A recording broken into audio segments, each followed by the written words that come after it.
Nós estamos vindo de uma caminhada na Quaresma. Vocês lembram que algumas semanas atrás nós tínhamos o texto da samaritana lá no poço d'água, e Jesus, na sua caminhada para Jerusalém, ele vai encontrando pessoas, ele vai tendo contato com pessoas, e ele teve contato com aquela mulher, a mulher samaritana. E ele então oferece e diz: eu sou a água da vida, quem beber de mim jamais terá sede.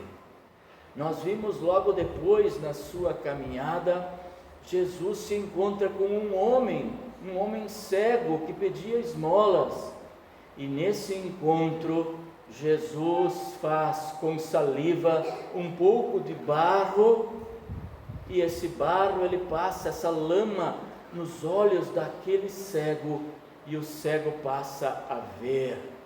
Deus transformando vidas, e é isso que Deus faz. No nosso momento de hoje, nós também temos transformação. A gente vem de um momento ímpar na história.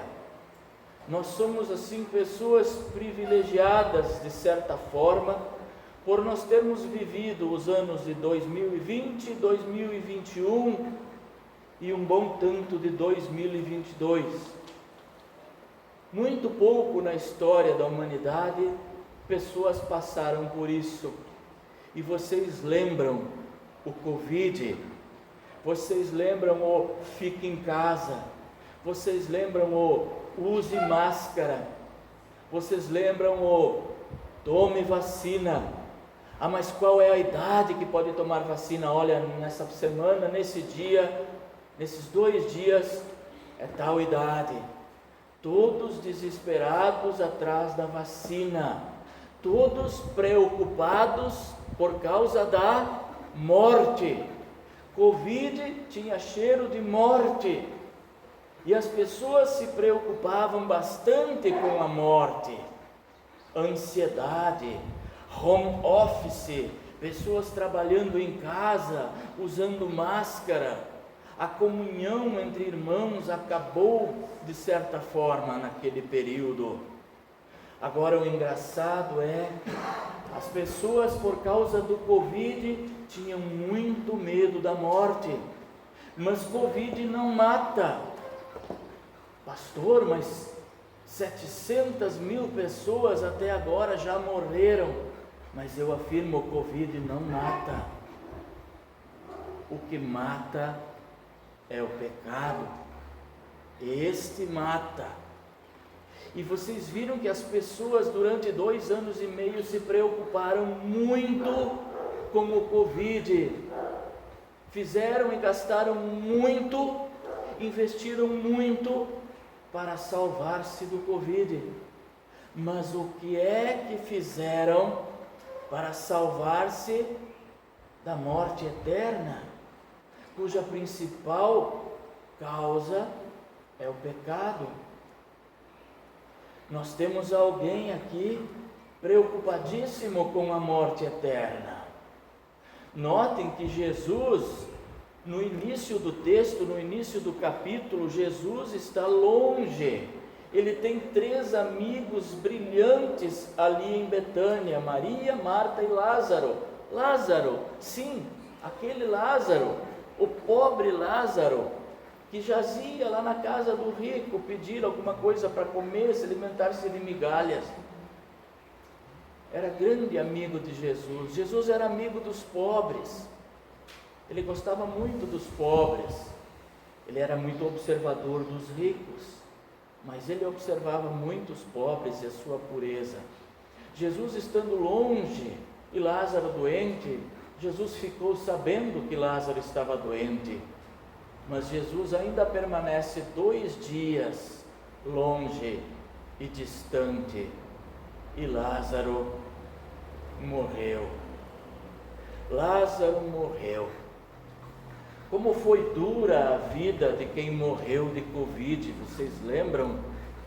Você não tinha o direito de sepultar o seu morto. Você não tinha o direito de velar ele. Você não tinha o direito de sentar no lado do esquife, chorar, receber o conforto, o apoio, como é bom nesses momentos receber a visita dos amigos, que eles não vão ali para resolver tua situação, mas eles vão ali para dizer assim, ó, estou do teu lado, eu sou como você, qualquer hora chega a nossa vez de partir, qualquer hora eu vou enterrar um ente querido meu. É um momento marcante na vida de alguém, a despedida do ente querido. Mas nesse Covid, nós não tivemos a oportunidade de despedir-nos. A pessoa ficava isolada no hospital e de lá ele vinha direto para o cemitério. Quantas almas choravam, quantas pessoas disseram, por que é que eu não pude nem me despedir? Aí queriam culpar quem? O governo. Queriam culpar quem? A esquerda ou a direita?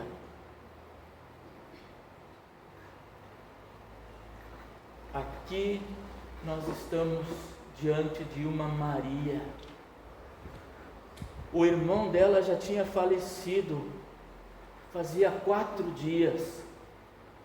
Quando Jesus chegou, 4 dias, não tem mais nenhuma chance dele estar vivo. Bem pelo contrário, ele já cheira mal. Jesus chega e Marta vai ao encontro de Jesus. Vocês notaram que o texto diz, Maria fica em casa. Maria está triste. Maria sepultou o seu irmão, mas ela sabia que havia alguém que poderia ter dado uma solução. Era Jesus. Maria está deprimida. Marta vai ao encontro de Jesus e então Marta diz, olha, se o Senhor estivesse aqui, ele não teria morrido. Eu te digo, diz Jesus, que tudo é possível para aquele que crê. Marta volta até Maria e diz, o Senhor quer vê-la. O Senhor quer ver você, Maria. Maria, na sua decepção, na sua depressão, ela precisa sair de casa. Ela precisa encontrar o Mestre. Vocês notaram esta semana no Jornal Nacional, falou que durante a pandemia muitas pessoas foram trabalhar em casa. Quem trabalha com informática trabalhou em casa. Quem trabalhava com vendas trabalhou em casa. Os patrões autorizaram, olha, fiquem em casa. Os patrões descobriram que em casa o funcionário corria menos perigo de pegar Covid. Ele também podia trabalhar cuidando dos seus e ele economizava com vale transporte, com vale refeição. E a gente pensava que isso veio para ficar, mas não veio. Quem viu a reportagem viu que o trânsito de São Paulo está caótico, os restaurantes ao meio-dia estão lotados, os empregados quiseram voltar. Ninguém consegue ficar trabalhando em casa 24 horas por dia. É uma prisão a domicílio. Na reportagem você via assim aquelas salas com muitos jovens, 20 e poucos anos, que trabalham na informática. O jovem quer sair, o jovem quer ver outros colegas, eles e elas. Eles querem olhar, Eles querem trabalhar, mas querem paquerar, eles querem interagir.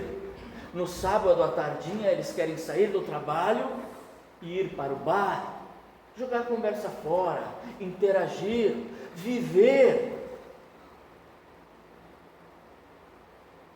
Todo mundo voltou a trabalhar onde eu antes trabalhava. A depressão, talvez a depressão da perda de um ente querido, você cura conversando, interagindo, você só cura vendo gente.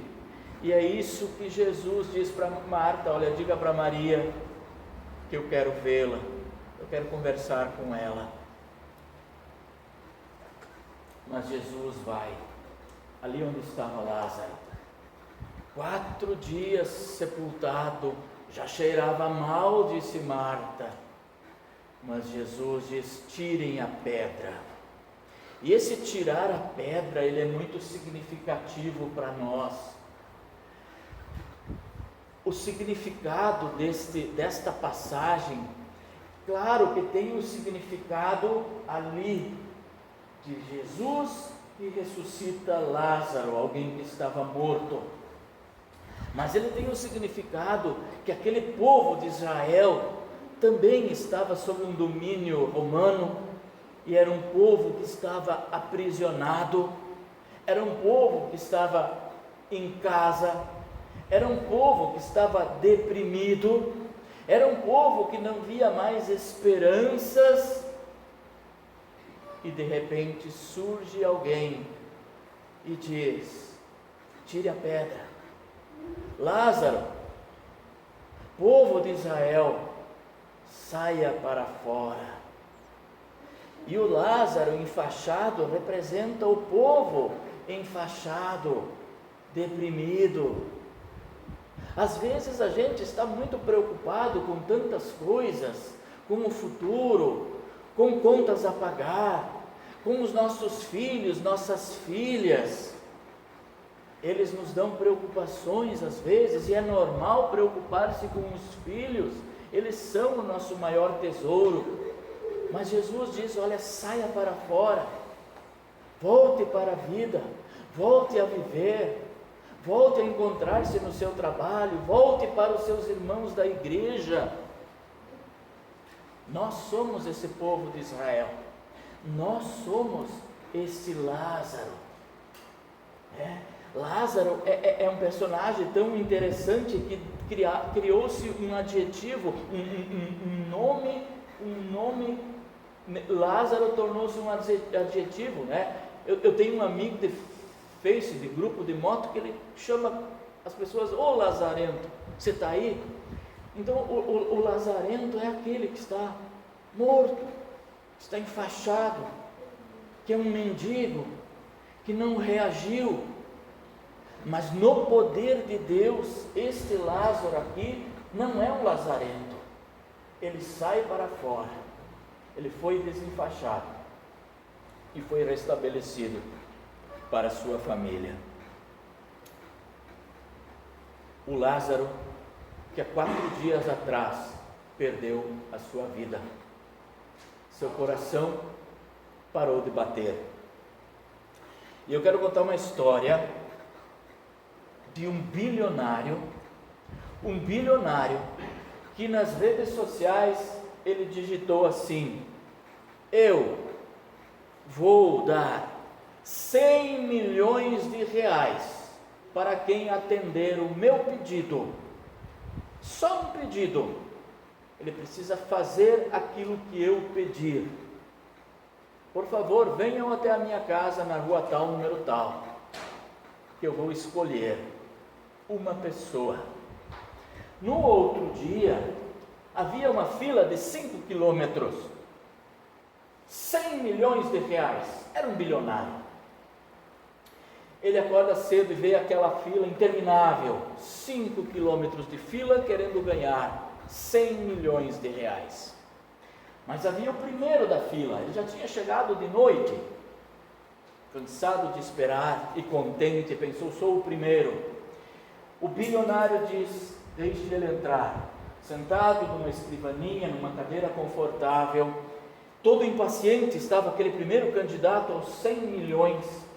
O bilionário diz: o negócio é o seguinte, eu estou desenganado e eu tenho pouco mais de 2 dias de vida. Eu preciso de um transplante de coração e eu quero o seu coração. Eu lhe dou 100 milhões de reais pelo seu coração. Você aceita?